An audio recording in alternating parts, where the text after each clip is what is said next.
जय तारा। रुद्राक्ष का जिक्र बहुत सारे तांत्रिक ग्रंथों, आगम शास्त्रों, पुराणों में है। इनमें रुद्राक्ष के बहुत सारे गूढ़ रहस्य छिपे हुए हैं। रुद्राक्ष की प्राण प्रतिष्ठा इन रहस्यों में से एक है। जो ग्रंथ इसके बारे में चर्चा करते हैं उनमें से एक श्री शिव महापुराणम की हम लोग विस्तार से बात करेंगे आज।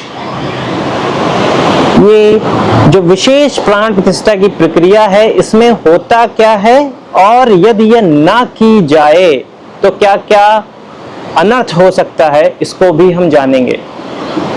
10 सालों से भी अधिक का रिसर्च डेटा और जो हमारी ऑब्जर्वेटिव एनालिसिस है वो इस बात की पुष्टि करता है कि शिव महापुराणम में वर्णित बात बिल्कुल सत्य है।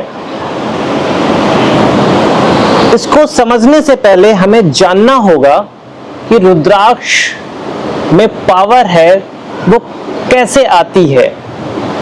तो मान लेते हैं कि 12 मुखी के कई रुद्राक्ष हैं और वो जो रुद्राक्ष हैं उन अलग अलग रुद्राक्षों की 12 मुखी की अलग अलग पावर होगी।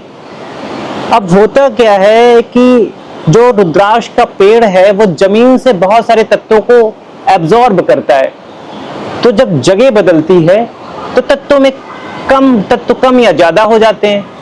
तो कुछ जगहों पे कुछ तत्व ज्यादा होते हैं और ये पहाड़ों की ऊंचाई पे भी डिपेंड करता है। पहाड़ जगह बदलने पे और कितने ऊंचे हैं कितने नीचे हैं या वहां पे कैसे तत्व मौजूद हैं, उन तत्वों को रुद्राक्ष अवशोषित करता है। क्योंकि रुद्राक्ष का पेड़ अलग अलग जगह पे है, वहां अलग अलग तत्व हैं, तो डेफिनेटली जो उसमें 12 मुखी अलग अलग जगह से कलेक्ट करेंगे तो उनकी पावर भी अलग अलग होगी। एक फैक्टर तो ये हो गया। दूसरा फैक्टर है कि रुद्राक्ष की उम्र कितनी है। रुद्राक्ष पे जो रुद्राक्ष लगा हुआ है वो कच्चा है या पक्का है। सबसे प्रमुख जो एक फैक्टर आता है कि इन रुद्राक्ष के पेड़ों पर रासायनिक तत्वों का छिड़काव यानी केमिकल्स का उपयोग तो नहीं हुआ है। इन सब फैक्टर्स को जब ये फैक्टर सारे मिलते हैं तो रुद्राक्ष का एक इनर स्ट्रक्चर डेवलप होता है और रुद्राक्ष के आउटर स्ट्रक्चर और इनर स्ट्रक्चर रुद्राक्ष की पावर को डिसाइड करते हैं। अब चूंकि आप समझ गए होंगे कि रुद्राक्ष अलग अलग होता है तो अलग अलग जगह पे अलग अलग तत्व हैं। पेड़ों की उम्र कम ज्यादा होती है। कच्चा है पक्का है तो कितना पका हुआ है, अपने आप क्या पक्के गिरा हुआ है। इन सारे फैक्टर्स को जब आप देखेंगे तो रुद्राक्ष की जो पावर है एक ही 12 मुखी 5 मुखी या 2 मुखी की अलग अलग हो जाती है। नाउ अब एक चीज आपको पता होगी कि जो ऐसी पावर से यूनिवर्सल पावर्स ज्यादातर उनको लॉक किया गया है। जैसे आपको पता होगा जो बहुत सारे मंत्र हैं, जो यंत्र हैं या जो और भी चीजें तंत्रों में उल्लेखित हैं, स्पेशली जो भगवान शंकर से रिलेटेड है, वो सब भगवान शंकर जी ने ही लॉक कर रखा है। और उसको अनलॉक करने के लिए विधियां हैं जिनको हम लोग उत्कीलन नाम से जानते हैं। रुद्राक्ष की एनर्जी भी काफी ज्यादा उसकी एनर्जी लॉक की गई है। तो उसके फुल पोटेंशियल को, उसका जो फुल पोटेंशियल है उसको अनलॉक करने के लिए प्राण प्रतिष्ठा की एक विधि है। और केवल वो विधि इसको अनलॉक ही नहीं करती है बल्कि इसकी एनर्जी को बैलेंस करती है। रुद्राक्ष की एनर्जी को बैलेंस करना भी जरूरी है। यही आपके मंत्रों के साथ भी होता है। तो जैसे मंत्र बहुत सारे जो कीलित हैं, जैसे आपका एक मान लेते गायत्री मंत्र की बात करते हैं, यदि आप कीलन भी नहीं हटाते हो तो कुछ संस्कारों की वजह से आप उसकी कुछ एनर्जी का उपयोग कर सकते हो। ऐसे रुद्राक्ष में भी है कि मान लीजिए उसकी प्राण प्रतिष्ठा ना की जाए जो बहुत विस्तार पूर्वक होती है, तो भी उसमें कुछ ऐसी एनर्जी होती है लेकिन वो बैलेंस नहीं होती है। और वो जब बैलेंस नहीं होती है तो नेगेटिव ना होते हुए भी वो नुकसान करती है। और ये जो प्राण प्रतिष्ठा की प्रक्रिया है, इसमें रुद्राक्ष की जब प्रक्रिया होती है इस विधि से, तो जो प्राण प्रतिष्ठा करता है उसके प्राणों को रुद्राक्ष खाना शुरू करता है। और ये प्रक्रिया 3 महीने 6 महीने तक हो सकती है। कुछ रुद्राक्षों की प्रक्रिया तो मैंने 3-3 साल तक की है। ये इतनी रिगोरस प्रक्रिया होती है, क्योंकि रुद्राक्ष जो है अलग अलग क्षमता का रुद्राक्ष अलग अलग तरीके से विधियां करने पे उसकी एनर्जी अनलॉक होती है और डिफरेंट तरह से वो प्राणों को अवशोषित करता है। पारस पत्थर के बारे में आपने सुना होगा, उसके साथ भी कुछ ऐसा ही होता है, राइट? सो नाउ तो जो रुद्राक्ष है वो यदि उसकी प्राण प्रतिष्ठा ना की जाए, उसको ऐसे ही पहन लिया जाए, नेगेटिव ना हो अलग बात है। एक नेगेटिव होना अलग बात है, एक रुद्राक्ष नेगेटिव भी होता है, उस पर मैं कई बार बोला भी है। मान लीजिए पॉजिटिव भी है वो, और उसकी प्राण प्रतिष्ठा नहीं की गई, यानी उसको बैलेंस नहीं किया गया, एनर्जी को अनलॉक नहीं किया गया है। एनर्जी को यदि अनलॉक नहीं करेंगे तो पूरा पोटेंशियल आपको नहीं मिलेगा जो ग्रंथों में उल्लेखित है किसी रुद्राक्ष के बारे में। बट यदि आप उसको बैलेंस नहीं करेंगे उस प्रक्रिया के द्वारा, तो वो क्या करता है, वो आपके दिमाग को स्तंभित और उच्चाटित कर देता है। ये बहुत बड़ा रहस्य है। ये केवल मेरा ही अनुभव नहीं है। मैंने आपसे एक ग्रंथ के बारे में जिक्र किया था, श्री शिव महापुराणम। श्री शिव महापुराणम का जो प्रथम विद्वेषर संहिता है, उसका 83वां श्लोक 83 श्लोक कहता है, बिना मंत्रेण यो धत्ते रुद्राक्षम भुवि मानवः सयाति नरकम घोरम यावत इंद्रः चतुर्दशा। मतलब इसको हम विस्तार से थोड़ा समझते हैं। बिना मंत्रेण, बिना मंत्र के, यो धत्ते रुद्राक्षम, जो रुद्राक्ष को धारण करता है, भुवि मानव, इस भूमि पे है मानव, मतलब जो मानव इस भूमि पे जो मानव है वो बिना मंत्रों के रुद्राक्ष को धारण करता है। सयाति नरकम घोरम, वो घोर नरक में जाता है। यावत इंद्र चतुर्दश, जब तक 14 इंद्रों का शासन होता है। तो 14 मनवंतर हुए हैं, 14 मनु हैं, 14 मनवंतर हैं, 14 मनु हैं, 14 इंद्र हैं। तो जब तक उनका शासन रहेगा तब तक घोर नरक का इसमें उल्लेख किया गया है। यानी आप जो सांसारिक जो ये है जन्म मरण, इसमें बहुत ना केवल फंसेंगे, बहुत बहुत नीचे चले जाएंगे। अब एक चीज इसको विस्तार से समझेंगे, लेकिन एक चीज आपको समझनी होगी, जितने भी ये ऐसे ग्रंथ हैं ये पूरा विस्तार से नहीं बातें करते हैं। विस्तार से बातें करना बहुत मुश्किल है, क्योंकि हर एक चीज एक्सप्लेन करना, तो हिंट देते हैं। तो इनमें कहा बिना मंत्रेण, बिना मंत्रेण मतलब केवल मंत्र का नहीं है, केवल मंत्र का नहीं हो। हम लोगों ने काफी काम किया इस पे। इसमें और भी बहुत सारी चीजें हैं, हवन तक का इसमें है, लेकिन हवन का यहाँ उल्लेख नहीं। हवन भी इसमें इंक्लूडेड है इस पूरे प्रोसेस में। यज्ञ का एक बहुत बड़ा इसमें प्रोसेस होता है, और वो घोर नरक में जाता है। इसको देखिए, आप समझिए ये होता कैसे है। अच्छा, ये स्तंभन और उच्चाटन होता है, इसका भी अपना एक अलग नियम है। ये कैसे करता है देखिए। अब ये जैसे आपने रुद्राक्ष के बारे में मैं कई बार बोलता हूं कि रुद्राक्ष हर एक मनुष्य के लिए एक ही रुद्राक्ष मान लेते हैं। वो एक साधु पहनेगा, उसके लिए डिफरेंट तरीके से काम करेगा। एक सांसारिक मनुष्य के लिए अलग काम करेगा, मेटलिस्टिक आदमी के लिए अलग तरह से काम करेगा, साधना वाले इंसान के लिए अलग तरह से काम करेगा।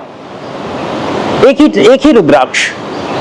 तो जो इनका स्तंभन और उच्चाटन है वो भी अलग अलग इंसान के लिए अलग अलग तरीके से काम करता है। तो इसको समझते हैं। जैसे कि उदाहरण लेते हैं, मान लेते हैं 2 तरह के लोग हैं।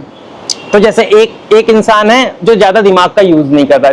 जैसे कि एक एग्जांपल ले लेते हैं, जैसे मान लीजिए शॉप पे जाता है, काम करता है, बैठता है, मान लीजिए मैनेजर टाइप का है, वो ज्यादा उसको दिमाग नहीं लगाना है, अपना पैसे गिनने हैं, और जो लोग वहां पे वो सारा काम कर रहे हैं, उसको केवल जानना है और ज्यादा उसको दिमाग नहीं यूज करना। एक वो शख्स हो गया। दूसरा शख्स है जो मान लीजिए मैथमेटिशियन है या साइंटिस्ट है या एक ऐसा एस्ट्रोलॉजर है जो बहुत डीपर लेवल पे काम कर रहा है, बहुत बड़ी कैलकुलेशन कर रहा है, टेक्निक्स पे काम कर रहा है, या कोई ऐसा शख्स है जो साधना कर रहा है, जो दिमाग को बहुत एक्सपैंड कर रहा है। साधना में सबसे ज्यादा दिमाग एक्सपैंड होता है, राइट। सो अब दो तरह के लोग हैं। अब मान लीजिए पहला शख्स रुद्राक्ष पहनता है और दूसरा शख्स भी रुद्राक्ष पहनता है और उनकी प्राण प्रतिष्ठा नहीं हुई है। तो जब ये अपनी सोचने की इनकी एनर्जी होती है, थ्रेशोल्ड एनर्जी होती है, राइट। जब ये उस क्रिटिकल एनर्जी पे पहुंचेंगे, जो क्रांतिक एनर्जी पे पहुंचेंगे, मतलब एक दिमाग का एक लेवल से ज्यादा, जैसे अपने लेवल से थोड़ा उठाएंगे, जैसे ही उनके लेवल को क्रॉस करेगा तो उनके दिमाग का वो स्तंभन भी करेगा और उच्चाटन भी करेगा, उनकी परिस्थितियों पे निर्भर करेगा। अब देखिए क्या होता है, आप इसको समझते हैं। मान लीजिए कोई साधक है या मान लीजिए कोई एस्ट्रोलॉजर है और उसने बिना प्राण प्रतिष्ठा का रुद्राक्ष पहना है, राइट। तो जब वो रुद्राक्ष पहनेगा तो एक समय बाद जैसे वो अपनी दिमाग का यूज करेगा, थोड़ा उसका लेवल बढ़ेगा, तो उसका वो दिमाग बंद हो जाएगा काम करना। एक लेवल पे थिंकिंग की स्टॉप हो जाएगी। जैसे वो लेवल पे पहुंचेंगे थिंकिंग स्टॉप हो जाती है। रुद्राक्ष उतारेंगे कुछ समय बाद उनका फिर वो सोचने की क्षमता फिर आगे बढ़ जाएगी। जब तक रुद्राक्ष नहीं पहनेंगे वो सोचते रहे, उनका एक सोचने की क्षमता बढ़ती जाएगी। जैसे रुद्राक्ष पहनेंगे वो उनको स्तंभित भी कर सकता है और उस जो भी काम करे उससे उच्चाटित भी कर सकता है। तो स्तंभन और उच्चाटन क्या है उसको भी समझेंगे। देखिए स्तंभन क्या होता है, जैसे किसी मतलब कहीं पे आपको रोक देना, स्टॉप कर देना, वो स्तंभन है। उच्चाटन क्या है, किसी काम से आपको उचट देना, मतलब किसी काम में आपको बिल्कुल मन ही नहीं लगना ना, हटा देना, उस काम से आपको बिल्कुल हटा देना, वो उच्चाटन होता है। अब जो शॉप पे जा रहा, जो ज्यादा दिमाग यूज ही नहीं कर रहा है, उसका उतना सोचना ही नहीं है, उसको अनुभव भी नहीं होगा ये बात का, जबकि वो बहुत धीमे धीमे कर रहा है। जब आप थ्रेशोल्ड पे करेंगे, जैसे ये होता है, अब सबसे मेन पॉइंट है जिसपे मैं आना चाहूंगा। अब ये होता है जो साधना करता है। साधक जो है, जो रेगुलर प्रैक्टिस कर रहा है, वो अपने दिमाग का बहुत एक्सपैंड करता है, क्योंकि जिस भी चीज की साधना कर रहा है उससे उसकी फ्रीक्वेंसी मैच होगी, किसी भी मंत्र की, और उस फ्रीक्वेंसी मैच होने के लिए आपका दिमाग का बहुत एक्सपेंशन होता है। तो जब बिना प्राण प्रतिष्ठा का रुद्राक्ष गले में होता है तो एक समय जैसे आपका लेवल बढ़ेगा वो स्तंभित कर देगा। आप उसके आगे माइंड का एक्सपेंशन कर ही नहीं पाएंगे। पहली चीज, अब एक्सपेंशन नहीं होगा, कुछ समय बाद उच्चाटन हो जाएगा, और जब वो उच्चाटन होगा या स्तंभन भी होगा तो आप साधना में अटक जाएंगे या छोड़ देंगे या रुक जाएगी, बीच में ब्रेक हो जाएगा।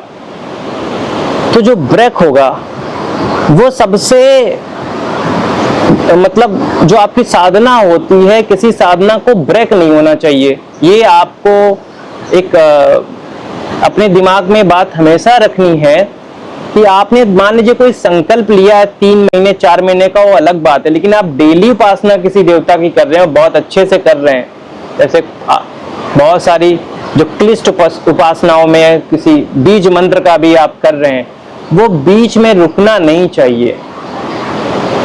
यदि वो रुक गया तो देखिए क्या होता है, जब आप बड़े कोई ऐसी देवता की पूजा करते हैं तो उसके सेवक भी बहुत सारे होते हैं, रक्षक सेवक और पूरा होता है।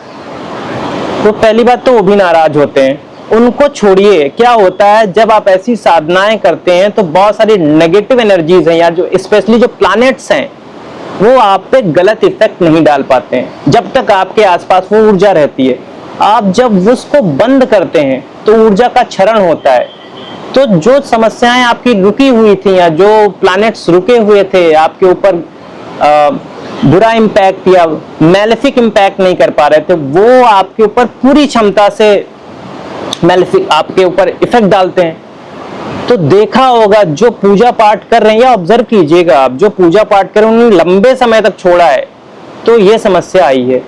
हाँ, या तो आप पूजा करके, अब देखिए आपकी पूजा कितने बढ़ी है। आपकी बहुत ज्यादा एनर्जी आपने कर रखी है तो आपने कुछ दिन छोड़ भी दिया तो बना हुआ है एनर्जी का, लेकिन एक समय बाद वो क्षरण होता है। तो ऐसे में क्या होता है, जब वो एनर्जी आपकी जाती है, आप वहां से आपका जो मन उचटता है, जो स्तंभन होता है, उससे क्या होता है, आपकी साधना टूटती है और साधना टूटने के बाद आपके दिमाग का लेवल एकदम से डाउन होने लगता है और उसकी वजह से जो बुरी परिस्थितियां आती हैं, फिर आप कर्मों में बिल्कुल फंस जाते हो। एक नरकीय स्थिति हो जाए साधक के लिए, तो एक नरकीय स्थिति है। किसी तरह वो उस लेवल पे पहुंचा है। लेवल पे पहुंचना बड़ा मुश्किल है। किसी भी डीटी जो है उसके किसी भी सेवक से भी एक कनेक्शन बैठाना मुश्किल होता है, और एक बार जब तारतम्य टूटता है तो दोबारा एक बड़ा अलग चीज हो जाती है, संबंध, रिलेशनशिप बैठाना या एक एनर्जी से कांटेक्ट करना। इसीलिए कहा गया है कि बिना मंत्रेण यो धत्ते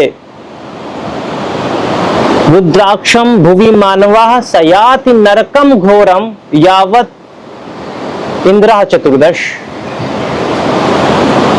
सो नाउ अब देखिए, हमारे पास बहुत सारा इसका डेटा है और मेरे पास एक रुद्राक्ष भी ऐसे एक माला है, मैं दिखाऊंगा। देखिए अब ये रुद्राक्ष है। अब देखिए ये बिना प्राण प्रतिष्ठा का रुद्राक्ष है। इसमें 14 मुखी भी है, गौरी शंकर भी है, सवार भी है। अब क्या हुआ, इस रुद्राक्ष के साथ क्या होता है, देखिए क्या होता है, जब भी कभी प्राण प्रतिष्ठा होती है, इस प्रक्रिया में जब रुद्राक्ष, वो ऐसी प्रक्रियाएं की जाए कि रुद्राक्ष जो है एनर्जी को खाना शुरू करता है, अवशोषित करना शुरू करता है। तो जब ज्यादा एनर्जी अवशोषित करता है तो उसका उसी प्रकार से ख्याल रखना पड़ता है। तो क्या होता है कि 6 महीने, साल भर उसको एक ऑब्जर्वेशन देखना पड़ता है कि क्या उसे दोबारा एनर्जी की जरूरत है। देखिए एक प्राण प्रतिष्ठा करके उसके एनर्जी को खोलना अलग चीज है, फिर उसको मेंटेन करने के लिए एनर्जी देना अलग चीज है। तो उसको एनर्जी देने के लिए 6 महीने या साल, वो डिपेंड करेगा पर्सन से कैसा इंटरेक्शन है, तो उसको एनर्जी देनी पड़ती है। तो मैंने जिन रुद्राक्षों का ऐसी प्रक्रियाएं की हैं, उनको मैं मतलब लोगों से बोलता हूं कि मुझे वो दोबारा भेज दें, और ये मैं फ्री में करता हूं, मैं कोई इसका चार्जेस नहीं लेता हूं, मेरा अपना वो चीजें हैं। सो मैंने एक लोगों से रुद्राक्ष मंगाया। अब वो क्या हुआ कि उसका जो क्लीनिंग प्रोसेस और सब चीज चला, वो बहुत लंबा हो गया। लंबा होता है इसमें कभी कभी, क्योंकि सब कॉन्शियस माइंड से भी कुछ एनर्जीज रुद्राक्ष आपके एब्जॉर्ब करते हैं, उनको फिर वॉश किया जाता है।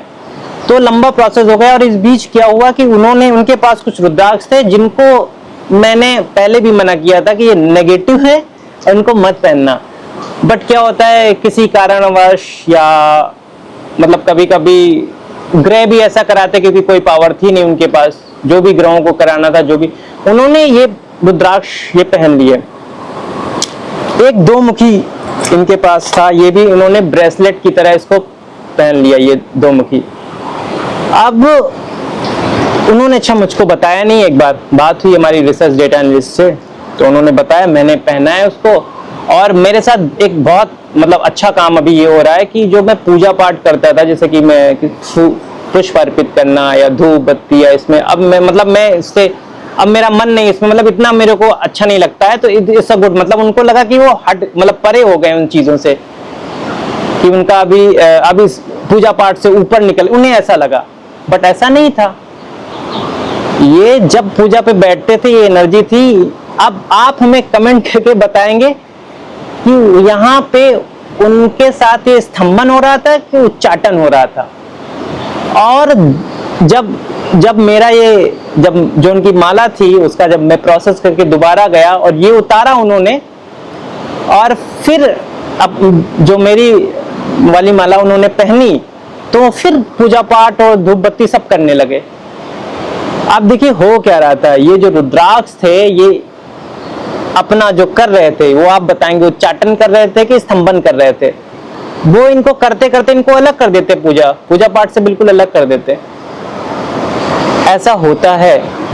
अब देखिए मेरे पास एक सिद्ध माला है, किसी ने सिद्ध माला पहनी थी, कहीं से उन्होंने लिया होगा, और चूंकि प्राण प्रतिष्ठा भी नहीं हुई इसकी ऐसी। पहली बात तो नेगेटिव है, ये रुद्राक्ष नेगेटिव एनर्जी है। वो जब भी इसको पहने हैं उनके माइंड के साथ बड़ी प्रॉब्लम्स हुई हैं। हमने उनसे पूछा क्या क्या हुआ, माइंड के साथ उनका बहुत इशू, इसमें 2 मुखी 14 मुखी सब लगा हुआ है, तो ये डिस्टर्ब किया उनको। तो ये एनर्जीज ऐसे ही डिस्टर्ब करती। अच्छा एक चीज और आप जानिए, जैसे रुद्राक्ष जितनी पावर का बढ़ेगा वैसे उसको स्पेशल प्राण प्रतिष्ठा की जरूरत होगी। जैसे मान लीजिए 14 मुखी के बाद के रुद्राक्षों को स्पेशली प्रक्रियाओं की जरूरत पड़ती है, और ये एक बार भी प्रक्रिया हो जाए तो साल भर 2 साल में उनको उनकी एनर्जी को दोबारा बैलेंस करना पड़ता है, प्रक्रियाएं वो करनी ही पड़ती हैं। और रुद्राक्ष की इन्हीं प्रक्रियाओं को आप जब देखेंगे, आप ऑब्जर्व करेंगे तो देखेंगे कि देखिए 14 मुखी के बाद के रुद्राक्षों का जिक्र बहुत कम होता है, क्योंकि वो स्पेशल एनर्जी मांगती है। आम लोग उसका एनर्जी ना, मतलब वो देना भी बड़ा मुश्किल है, क्योंकि जब एनर्जी वो खींचता है ना तो करने वाले को निस्तेज कर देता है, उसकी प्राण ऊर्जा खींचता है ना। और क्या होता है, जितनी आपकी आध्यात्मिक शक्ति होगी उतना ही आप अनलॉक कर पाएंगे, उतना ही बैलेंस कर पाओगे। तो हर आदमी की अपनी आध्यात्मिक क्षमता अलग अलग होती है, तो जितनी क्षमता है उतना ही ये होगा। तो साधना में ऐसे इंसान को रत भी होना चाहिए। अब आप देखेंगे ज्यादातर पहले रुद्राक्ष, ज्यादातर आप देखोगे सन्यासी और साधु संत ही इसको धारण किए हुए हैं। उसके अलावा पुराने टाइम में लोगों को बहुत ज्ञान था, जो भी धारण करते थे उनके बहुत ज्ञान था, एक पूरा इसका एक सिस्टम हुआ करता था। इवन राजा के पास पूरे सारे सब लोग उनके पास होते थे, पूजा पाठ की विधियां, विद्वान सब होते थे, सब उनको करके देते थे। आम जनता के लिए भी था, उनकी एक अलग व्यवस्था भी कर रखी थी राजा ने, सब चीजें थी उनको। अब जो ये प्राण प्रतिष्ठा है, ये ग्रंथों ने इस पे बहुत ज्यादा चर्चा नहीं की है, मौन है। इसका भी एक रीजन है, जो ये प्राण प्रतिष्ठा की प्रक्रिया है ये कोई छोटी मोटी प्रक्रिया नहीं है। यदि ये गलत हाथों में जाएगी तो बहुत अनर्थ हो सकता है, और ये आप जानते हैं कि इसीलिए ग्रंथ इसको बहुत संकेत मात्र में ये बातें करते हैं। जैसे मैंने एक आपको एक बात की थी, पीत्वा पीत्वा पुनः पीत्वा यावत् पतित भूतले उत्थाय च पुनः पीत्वा पुनर्जन्म न विद्यते, इस बात का है एक आप। तो इसमें मैंने उल्लेख किया था कैसे इस श्लोक के साथ मतलब लोगों ने उसका गलत अर्थ निकलता है चीजें, ऐसे ही गलतियां ना हो विधियों को इसलिए बहुत गुप्त रखा गया। और ये परंपरा वाइज या गुरु अपने शिष्य को जैसे भी है, ये सब चीजें हैं दीक्षा के थ्रू लोग देते हैं। तो इन विधियों का बहुत महत्व है। अब जैसे कि मान ले कोई कहता है, तो जैसे कि मैं पहली बात तो मैं गुरु नहीं हूं, तो मैं दीक्षा नहीं दे सकता, मैं किसी को दीक्षा नहीं देता, मैं ये चीजें। हाँ, आपकी कोई साधना है तो मैं एक आप एज अ मेंटोर गाइड कर सकता हूँ, guidance is a different thing. गुरु जो दीक्षा देता है वो बहुत अलग प्रक्रिया है, वो बहुत अलग प्रक्रिया है। और अभी भी आपको कुछ ऐसे साधु संत हैं, मैं ये नहीं कहूंगा कि सब हैं, बट कुछ ऐसे साधु संत हैं जिनको बहुत सारा ज्ञान है, बहुत उच्च कोटि का ज्ञान है जो पुस्तकों में भी नहीं है। तो आप ये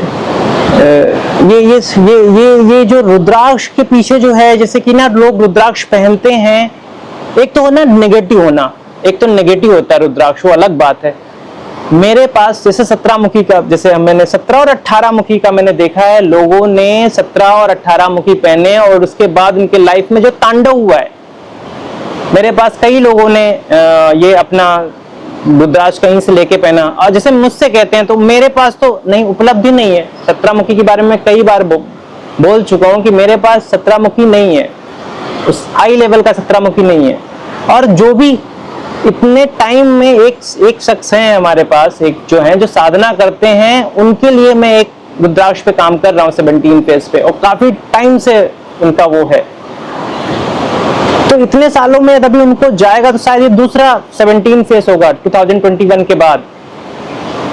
तो खैर वो बात की बात, चर्चाएं हैं। सो आपको ये चीजें समझनी चाहिए।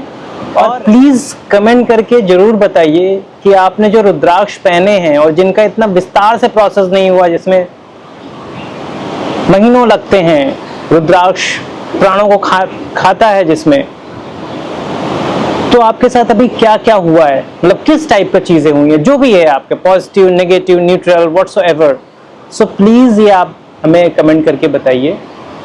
और जो भी कुछ आपको इसमें हमसे पूछना है, जानना है, समझना है, या इसमें जो बातें, क्योंकि देखिए बहुत लंबा टॉपिक है, इसमें बहुत सारी बातें रह ही जाती हैं, काफ़ी बातें रह जाती हैं, तो आप पूछ सकते हैं। जो बताने लायक होगा, जितना बताया जा सकता है वो जरूर बताया जाएगा।